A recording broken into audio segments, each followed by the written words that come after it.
الحمد لله رب العالمين.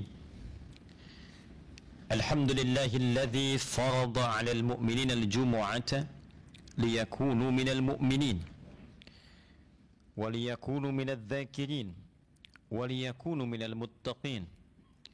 فقال تعالى: يا أيها الذين آمنوا اتقوا الله حق تقاته ولا تموتن إلا وأنتم مسلمون. نصلي ونسلم على حبيبنا الكريم رسول الله المصطفى الأمين نبينا وسيدنا محمد وعلى آله وصحبه وذرياته وأمته إلى يوم الدين.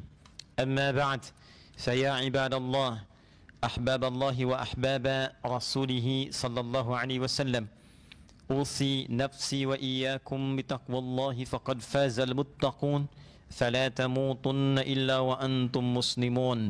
فقال تعالى: يا أيها الذين آمنوا اتقوا الله حق تقاته ولا تموتن إلا وأنتم مسلمون. Hadirin jamaah Jumat rahimani wa rahimakumullah. Bersyukur kita kepada Allah Subhanahu wa taala mengawali Jumat di kesempatan ini. Kita masih di antara hamba Allah yang terpilih untuk beriman kepada Allah Subhanahu wa taala di antara sekian hamba di muka bumi yang beraktivitas sampai dengan detik ini. Dan kita patut berbahagia, patut bersyukur pada Allah Subhanahu wa taala di antara sekian hamba yang menyatakan dirinya beriman kepada Allah. Kita yang masih memiliki kemampuan, diberikan oleh Allah kekuatan untuk membuktikan keberimanan kepada Allah itu dengan menunaikan salat Jumat berjamaah. Semoga Jumat di pekan ketiga di bulan Syawal tahun 1446 Hijrah ini dijadikan oleh Allah Subhanahu wa taala sebagai Jumat terbaik dari sekian Jumat yang pernah kita tunaikan. Kita bersaksi bahwa tiada Tuhan selain Allah Subhanahu wa taala, dan kita pula bersaksi bahwa Nabi Muhammad sallallahu alaihi wasallam adalah utusan Allah yang terakhir membimbing kita pada kemuliaan hidup dunia dan akhirat. Hadirin, fitrah manusia pada umumnya senantiasa menghadirkan harapan-harapan untuk meraih segala hal yang terbaik menurut cita-citanya. Maka demi mewujudkan harapan itu, mulailah seseorang memilih untuk berikhtiar dalam hidupnya. Ada yang mengoptimalkan potensi pengetahuannya dengan harapan di agama ingin menjadi ahli ilmu, alim minal ulama. Ahli fiqih disebut dengan faqih, ahli hadis disebut dengan muhaddits. Ada yang di bidang arsitektur, maka bergerak di dalamnya. Ada yang di sipil, ada yang di aspek yang lain, ada yang menjadi insinyur, ada yang berusaha menghadirkan perwujudan dari harapan cita-citanya dengan berbisnis, ingin sukses dalam dunia usaha. Ada yang di birokrasi, diplomasi. Demikianlah keragaman dalam berkehidupan, yang intinya adalah bukan sekedar ingin mendapatkan kemapanan dan kenyamanan hidup, terpenuhinya aspek sisi materi untuk kebutuhan fisikal, aspek kebutuhan intelektual, pun demikian kenyamanan dalam memenuhi kebutuhan spiritual. Dalam pelaksanaannya ini otomatis akan bersanding dengan fitrah, berhadapan dengan tantangan-tantangan yang sering kita sebut dengan nama masalah, sering kita sampaikan dengan nama ujian. Orang yang ingin punya ilmu lebih, dia sekolah, pasti akan menghadapi ujian. Orang yang ingin berusaha mendapatkan tambahan materi dari dunia bisnis misalnya, otomatis juga akan menghadapi ujian. Orang yang ingin aktif di bidang birokrasi, diplomasi, bahkan juga akan diuji. Demikianlah fitrah dalam kehidupan. Al-Quran surah kedua Al-Baqarah di ayat 155 ketika Allah menyampaikan walanabluwannakum bisyai.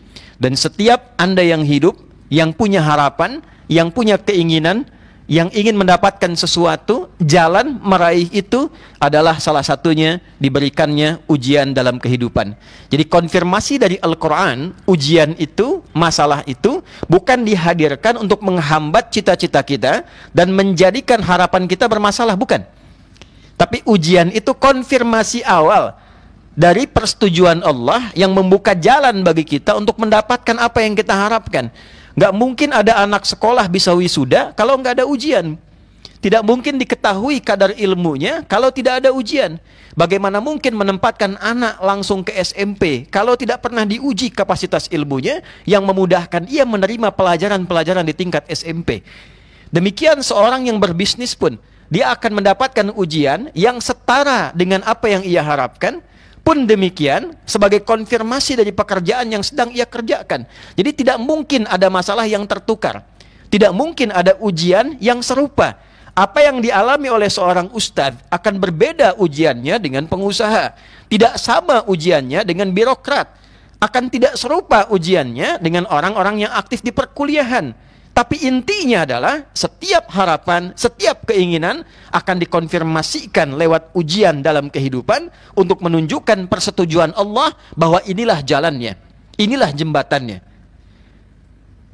Sayangnya Allah kepada setiap hamba dengan sifat Rahman, sifat kasih yang tanpa batas diberikan di alam dunia. Dan Rahim, sifat sayang yang tanpa batas diberikan hanya untuk skup akhirat bagi insan yang menuhankannya, yang beriman kepada Allah Subhanahu wa taala. Dengan kasih itu, walaupun ada fitrah ujian, jembatan ini mesti kita lewati. Kasih sayang Allah melampaui harapan-harapan yang sering kita sebutkan dalam perwujudannya dengan kesulitan itu. Ini kenapa sulit? Ini kenapa tidak mudah diatasi? Kenapa harus saya? Kenapa mesti berat?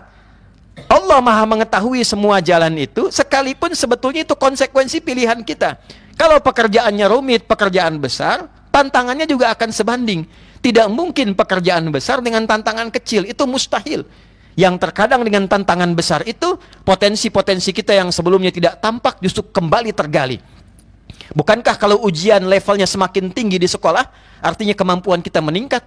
Kemampuan intelektual, kemampuan menganalisis, demikian kita praktekkan dalam kehidupan kita.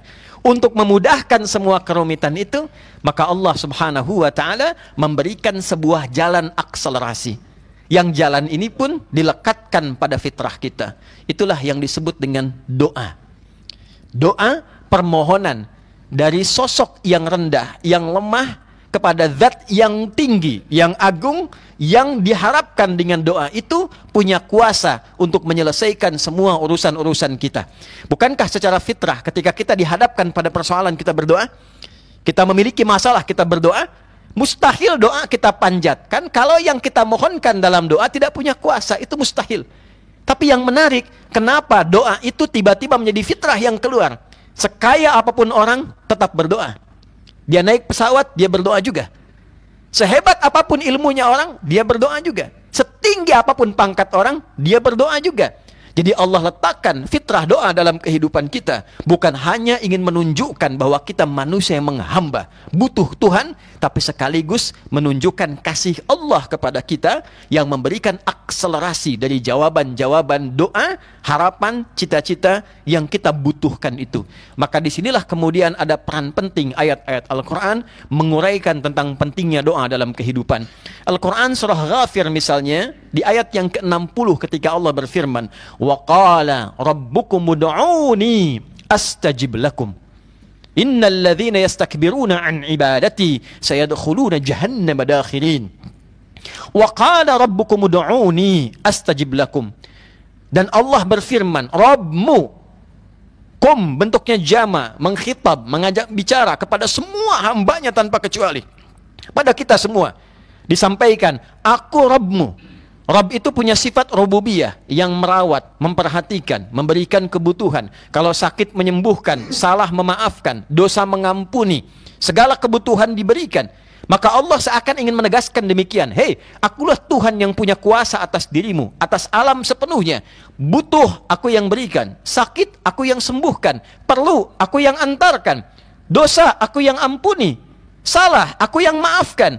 Aku yang punya kuasa itu berfirman kepadamu, memerintahkan pada hamba-hambaku, ud'uni, kalau engkau punya masalah, dihadapkan pada persoalan, yang masalah itu pun hadir sebetulnya jembatan untuk mengabulkan doamu, memberikan kemudahan untuk langkahmu. Cuma kadang-kadang salah engkau membaca, melihat masalah itu sebagai kerumitan yang menghambat apa yang ingin kita harapkan. Padahal boleh jadi itu datang untuk meringankan beban kita, mengalihkan kita dari proses yang satu pada proses yang lain yang lebih baik. Maka disinilah kemudian Allah mengatakan, wa qala rabbukum ud'uni. Engkau dihadapkan pada persoalan apapun, sebut namaku, berdoalah kepadaku. Astajib lakum. Orang-orang yang membiasakan mengawali aktivitas dengan berdoa, ingin mengerjakan sesuatu dengan berdoa, menutup sesuatu dengan berdoa, astajib lakum. Aku berikan akselerasi dari jawaban yang cepat diberikan dibandingkan dengan orang yang tidak pernah memohon kepada Allah Subhanahu wa taala. Di bahasa tekstualnya, aku pasti akan jawab. Jawab itu konfirmasi percepatan, konfirmasi akselerasi, konfirmasi pemenuhan. Innalladzina yastakbiruna an ibadati. Orang-orang yang tidak pernah mau berdoa kepada aku itu orang sombong, seakan-akan mampu menyelesaikan segala hal. Artinya kadang masalah dititipkan kepada kita untuk mendekatkan diri kita kepada Allah Subhanahu wa taala dan mengembalikan kita pada martabat hamba. Kadang orang kalau sudah sukses lupa kalau dia itu hamba. Dia itu meninggal, dia akan pulang. Kadang orang kalau sudah punya kedudukan lupa kalau dia itu tetap hamba, tetap meninggal juga. Serasa menjadi hebat, terkadang melebihi kuasa Tuhan. Maka diberikan persoalan supaya turun kembali membumi, menyadarkan dirinya bahwa dia adalah hamba yang satu saat dia akan berpulang. Maka perintah Allahnya, duhai semua hamba, apapun jabatan dunianya, yang pasti akan meninggal, berdoalah kepada Allah. Hanya orang yang angkuh, yang tidak ingin memohon dirinya kepada Allah, dan dengan keangkuhan itu Allah siapkan tempat bila dia tidak tobat sampai wafat, neraka jahanam dalam keadaan terhina. Maka dikonfirmasikan di Al-Quran surah kedua Al-Baqarah di ayat 186, dan inilah iringan saat ayat puasa, dipraktekkan saat Ramadan. Karena itulah banyak orang berdoa saat Ramadan, tapi spirit doa ini seyogyanya jadi panduan hidup pasca Ramadan. Allah berfirman, wa idza sa'alaka ibadi anni fa inni qarib ujibu da'watad da'i idza da'an falyastajibuli wal yu'minu bi la'allahum yarshudun. Wa idza sa'alaka ibadi, Muhammad sallallahu alaihi wasallam viralkan kepada umatmu, viralkan kepada hamba-hambaku. Nabi diperintah memviralkan, viralnya itu nanti viral lagi di zaman setelahnya, zaman setelahnya, zaman setelahnya. Nabinya wafat, viralnya masih berlangsung sampai kini. Ayatnya terjaga. Apa yang harus diviralkan itu? Kalau ada hamba-hambaku mencari aku, bertanya padamu bagaimana terkoneksi denganku, ingin minta kepadaku. Biasanya orang kalau tanya tentang Allah, tentang Tuhan, motifnya dua. Kalau bukan berdoa, ingin taubat. Kalau bukan minta sesuatu, ingin kembali menata hidup lebih baik. Maka apa jawaban Allah? Perhatikan kalimatnya. Wa idza sa'alaka ibadi anni fa inni qarib. Sampaikan pada orang yang ingin mendekat kepadaku. Aku tidak dibatasi dengan tempat, tidak dibatasi dengan ruang dan waktu. Kapanpun dia minta, sampaikan. Aku begitu dekat. Setelah itu apa? Ujibu da'watad da'i idza da'an. Kalau hambaku memohon kepadaku apapun dalam hidupnya, dia minta kepadaku apapun masalah hidupnya, sampaikan kepadanya, tanamkan pada hati yang paling dalam, ujibu da'watad da'. Aku pasti jawab setiap doa-doa yang dipanjatkan kepadaku. Jadi hadirin, fikih yang kedua setelah paham tentang esensi doa, yang kedua, hukum doa kaidahnya kalau dimintakan pasti dikabulkan. Kaidahnya kalau kita berdoa pasti dijawab. Hanya pertanyaan muncul kemudian, secepat apakah doa itu dijawab? Yang kedua, mengapa kadang minta tapi terasa belum dijawab?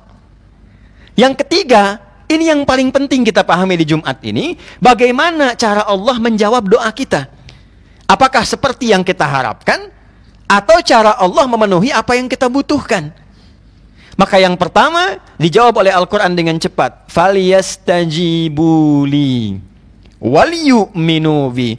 Jika doamu ingin cepat dijawab, doa itu kan permohonan kita, panggilan kita kepada Allah untuk mengabulkan, menyelesaikan apa yang kita minta. Kita memanggil.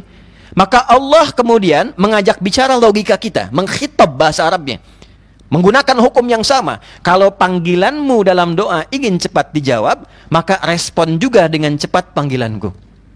Falyastajibuli. Kalau aku panggil, kamu datang. Maka muncul hukum, tiap hari Allah panggil, dicek 5 kali dalam sehari. Subuh dipanggil, zuhur dipanggil, asar dipanggil, maghrib dipanggil, isya dipanggil. Dipanggil itu untuk konfirmasi doa kita. Allah nggak butuh dengan sholat kita. Semuka langit dan bumi, ini sekarang hambanya nggak sujud, tidak akan menurunkan status Allah sebagai Tuhan. Justru dipanggil sholat itu mengkonfirmasi keinginan kita. Karena itu, hayya 'alas shalah, ayo sholat, hayya 'alal falah. Ayo bahagia, sukses. Apa di antara tanda kebahagiaan itu? Saat kita mengkonfirmasi, doa kita dijawab. Itulah kenapa secara bahasa sholat disebut dengan doa. Karena semua bacaan sholat isinya doa. Dari mulai kita mengagungkan Allah, takbir, iftitah, doa, Fatihah isinya doa, sampai dengan salam isinya doa. Duduk di antara dua sujud, dari minta ampun, minta kasih sayang, minta perlindungan, minta rizki, warzukni, 7 permintaan, baru duduk di antara dua sujud. Semuanya doa. Maka konfirmasinya ketika Allah panggil, datang. Ada yang dipanggil jam 5 kurang 30, 4.30 adzan subuh. Allahu Akbar, dipanggil saat adzan, dia datang. Begitu dipanggil, dia datang. Maka berhak bagi Allah ketika minta, dia pun dikabulkan saat minta. Ada yang sebelum dipanggil sudah datang. Maka ada yang fitrahnya sebelum minta sudah dikabulkan oleh Allah. Seakan-akan tak punya masalah. Seakan-akan keinginannya terkabul. Padahal sebelum dia meminta, Allah sudah sediakan. Karena kebiasaannya selalu datang kepada Allah walaupun belum ada panggilan. Bagaimana orang yang dipanggil setengah 5, datang jam 7, datang jam 8, kadang-kadang nggak kepikiran. Tapi ketika dititipkan masalah, nuntutnya luar biasa. Ya Allah, kenapa engkau belum kabulkan juga? Kenapa engkau belum jawab juga? Boleh jadi hukum yang pertama ini yang belum kita optimalkan. Terkadang sudah sholat, sudah tahajud, belum dipanggil sudah datang, maka muncul yang kedua, kenapa terlambat? Kenapa belum terkabulkan? Maka unsur yang kedua, wal yu'minu bi, pelihara keyakinan akan doa itu terjawab. Jadi jangan pernah menyimpulkan bahwa doa itu tidak terjawab. Ketika kesimpulan tidak terjawab hadir, maka tidak akan pernah doa itu dijawab. Dan yang terakhir, bagaimana cara Allah menjawab doa? Maka disinilah kita penting mendapatkan 3 pencerahan. 1, Allah mengabulkan sesuai dengan apa yang kita mintakan. Kita ingin A, dijawab seketika dengan A. Nabi Zakaria minta kepada Allah supaya istrinya bisa mengandung, dijawab seketika mengandung. Yang kedua, Allah berikan jeda jawaban sampai kita siap menerima apa yang kita mintakan. Anda punya anak usia 5 tahun, minta diberikan motor orang dewasa. Anda punya kemampuan membelikan motornya, tapi melihat anak ini belum punya kesanggupan menungganginya. Bukankah kita belikan motor-motoran dulu? Kemudian setelah dia pantas lalu diberikan motor saat dia sanggup mengendarainya. Kadang ada dari permintaan kita yang ketika diberikan, kita sendiri belum sanggup mengambil itu. Terkadang ada bahaya yang kita nggak tahu. Ketika diberikan, ini ada bahaya yang mengintai, engkau belum tahu. Wallahu ya'lamu wa antum la ta'lamun. Allah Maha tahu, engkau belum tahu. Engkau belum siap dengan itu. Ada yang ketiga, Allah memberikan apa yang kita butuhkan, bukan mengabulkan apa yang kita inginkan. Anak kita pengen jeruk. Kata dokter, ini belum cocok buat kesehatan. Bagusnya apel. Maka Anda berikan apel sebagai pengganti jeruk. Sekalipun anaknya merengek saat itu, tapi dia kemudian sadar, ternyata apel yang dia butuhkan. Ini seringkali di luar batas kesadaran kita. Bahwa sesungguhnya doa itu telah lama Allah kabulkan, tapi dengan cara yang tidak kita duga. Oleh karena itu, cara paling baik, syukurilah apa yang telah kita dapatkan dari Allah Subhanahu wa Ta'ala. Selalu berpositif thinking bahwa apa yang kita dapatkan sesungguhnya anugerah yang telah kita mintakan, dan tingkatkan syukur kita kepada Allah, yang dengan itulah anugerah akan bertambah bahkan dari sisi yang tidak kita duga. La in syakartum la azidannakum. Kalau kita tambahkan rasa syukur, nikmati semua proses hidup, maka Allah tambahkan dari sisi yang tidak diduga. Terakhir, khatib ingin menutup dengan mengingatkan bahwa hanya ada satu perkara yang menghambat doa itu tidak terkabul, yaitu perbuatan maksiat yang sangat kompleks yang menutup keadaan diri kita untuk menerima kebaikan-kebaikan. Karena tubuh berlumur dengan maksiat, maka pemberian taat terpental tidak masuk pada dirinya. Itu yang dimaksudkan oleh Nabi SAW. Thumma dzakara rajula yutilus safara ash'atha aghbara. Nabi mengisahkan seorang laki-laki menempuh perjalanan panjang, yang dalam perjalanan doa cepat terkabul. Kemudian berdebu, yamuddu yadaihi ilas sama, mengangkat tangannya ke langit. Doa orang yang mengangkat tangan dikabulkan 2 kali lebih cepat dibandingkan dengan yang diam. lalu menyebutkan ya Rab al-asmaul husna. Orang yang berdoa dengan al-asmaul husna dikabulkan 2 kali lebih cepat dibandingkan dengan orang yang langsung dia melakukan 3 hal yang mempercepat doa.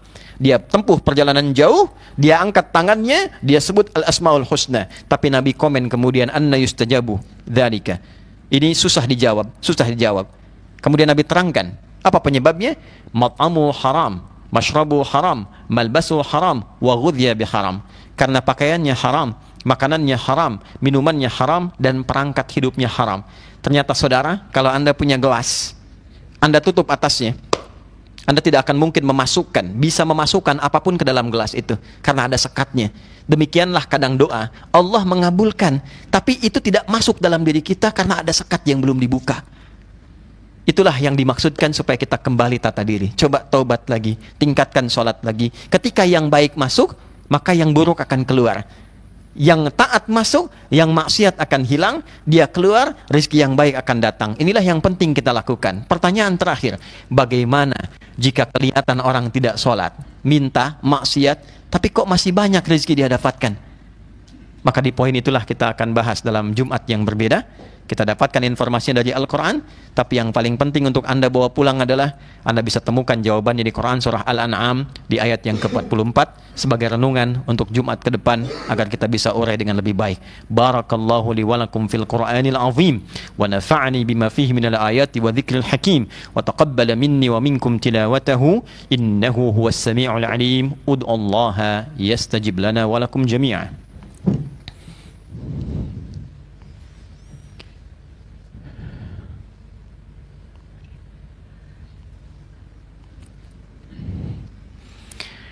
Alhamdulillah wassalatu wassalamu ala rasulillah nabiyyina wa sayyidina Muhammad ibn Abdillah wa ala alihi wa sahbihi wa man walah. Nashhadu an la ilaha illallah wahdahu la sharika lah wa ashhadu anna Muhammadan abduhu wa rasuluhu alladhi la nabiyya ba'dah.